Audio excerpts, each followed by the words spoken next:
to set a framework, and the best one I could come up with was that under the American experiment, essentially we are all the owners and employers in a company called the United States of America. Like all businesses, we have employees. In this case, they're elected officials, national, state, and local. Their employees and their bureaucrats. And like all businesses, as the owners and employers, we have an obligation to sit down and conduct a review with each of our employees from time to time to remind them of the company's goals, give them constructive feedback on how well they are doing in furthering and protecting these goals, congratulate them where they do well and point out where they fall short, and then give them some direction as to what they need to do in order to better the job that they're doing for us. I think all smart and rational business owners are intensely interested in seeing their employees succeed. There is no exception here. And the employee review is a critical component in supporting this. I would also mention that during the course of the review, it's often beneficial to get feedback from the employee, because employees often have a certain level of understanding and expertise at their particular job that employers and owners don't necessarily have, and so it can be very beneficial. But as I say, we can't really factor that tonight into our thinking, unfortunately. So it's a collective employer review for our employee, Pete Sessions. Now, unfortunately, while we've been contacting and leaving messages since early July with the employee in his cubicle, trying to set up a convenient time, the employee was pretty consistent saying that he just didn't think he was going to be able to make his review. And the employee, of course, has that right, but it doesn't excuse us from our obligation as supporting employers to have a meeting for them regardless. No business can survive long where all the employees feel free to simply dictate everything they will and will not do. So we are moving ahead with the review anyway. We are taking the review. We'll supply the review to the employee, and we'll hope that he'll watch it and absorb the information therein. We will hope that it conveys our expectations and will help him to better execute his duties as an employee of the company and support the company goals. If he chooses not to, then as employers, we always have decisions to make, and that's just sort of how it works. So, I think the next thing is, well, all right, what are the company goals? As I mentioned a moment ago, the first thing that an employer has to remind the employee of is the company goals. In this case, for simplicity's sake, I think it can be boiled down into one overarching goal: the preservation and protection of the rule of law. That is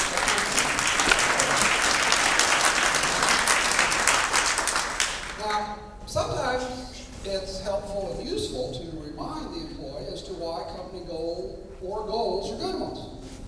In this case, it's pretty straightforward, and it goes like this.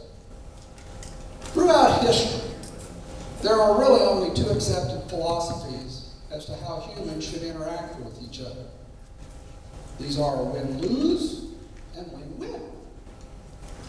Now, for millions of years, there was essentially only one philosophy, and that was win-lose, or what we call the zero-sum game.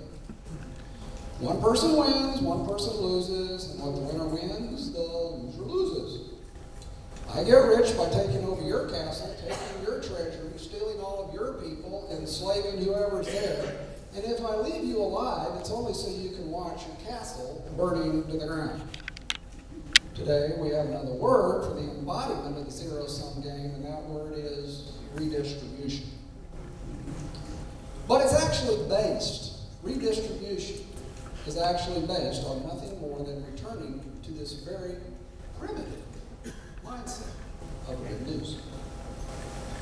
The recent addition in 1776 to this single philosophy of human interaction is a radically different philosophy called free market or capitalism. In the new philosophy, both parties to the transaction are relatively unfettered in their ability to either enter into or not enter into a transaction. The idea is that both parties must feel that they benefit from the transaction, or in fact nothing takes place, and the parties have to go back to the drawing board and figure out a different way for them to trade and interact. It's based on the idea of win-win, not win-lose.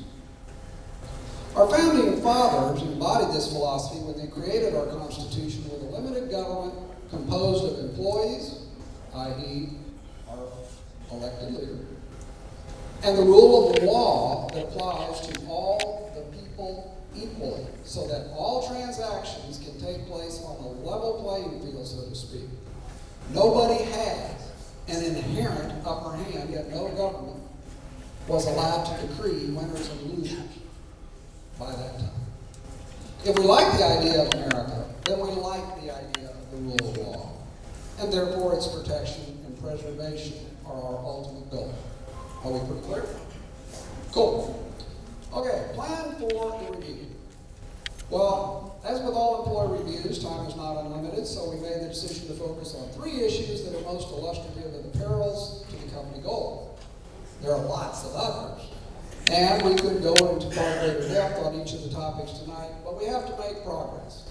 Usually a company review should spend a fair amount of time on where the employee is doing well, and we should therefore point out that the employee appears to be doing extremely well on Second Amendment issues as well as right-to-life issues. Needs to have kudos for that and pats on the back. Only time prevents us from dwelling on these broad encomiums, but it's certainly necessary to point out that they are there. So our plan is to spend a few minutes outlining the perils and threats presented in each of the selected areas, then have you, the other employers, ask questions or add comments, and then we'll move to the next topic. So we'll move through a topic, a little background to it, then your turn, next topic, a little background to it, your turn, etc., etc. Kind of get that down. Okay. The goal is to be constructive and to help the employee better understand what it is we wish him to do. We may not all be unanimous in the details of what that implies, but hopefully we'll arrive at some high-level consensus to give the employee a consistent message. The huge issue that really underlies each of tonight's employee review topics is the rapid dissolution of the rule of law that is currently taking place. And the current leadership's apparent failure to appreciate the very high level of threat that has now evolved as a result of particularly the Republicans' leadership's actions and what they now need to do about it.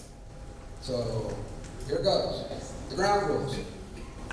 The meeting must end no later than 9:15, so we have to pack up all this gear and be out of here before we get locked in the building for the night.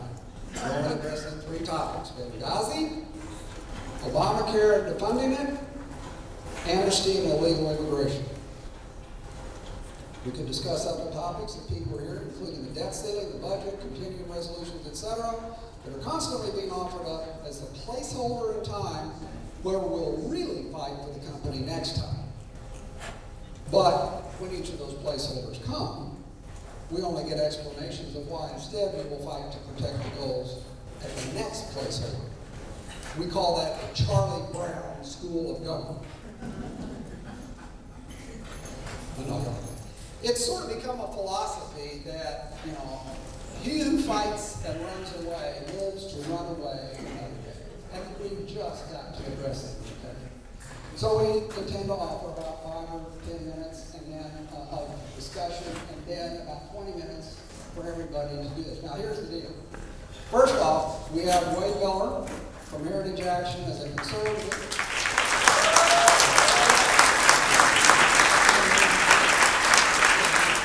Wade came over from our company's HR department to sit in on the review and be a technical resource for us. We ask you to frame your questions when we get to that part, if you can, in 10 seconds or less. If you want to comment, then you can do that. But again, we ask you to be very succinct and to the point. There may be a lot of people who would like to make a comment, and we'd like to have as many vote, or ask a question, and we'd like to get to as many of them as we can. We will try to monitor and address the questions, but we can only express our own employee position as to protecting and furthering the company's goals. We cannot speak for Chairman Sessions. As a final note, should you leave early, we do have some security here tonight.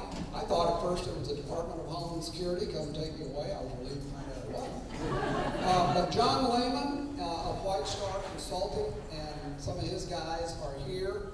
And it would probably be a good idea if you're leaving early based on some experiences that we have had here, particularly if there's just 2 or 3 of you, to see if one of those guys will kind of roll out in the parking lot with you until you get into your car. I ask you to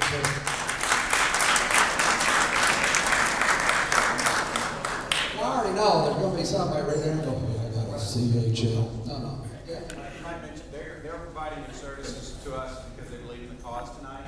So please keep that in mind if you have a need for security. That might be a place. Absolutely.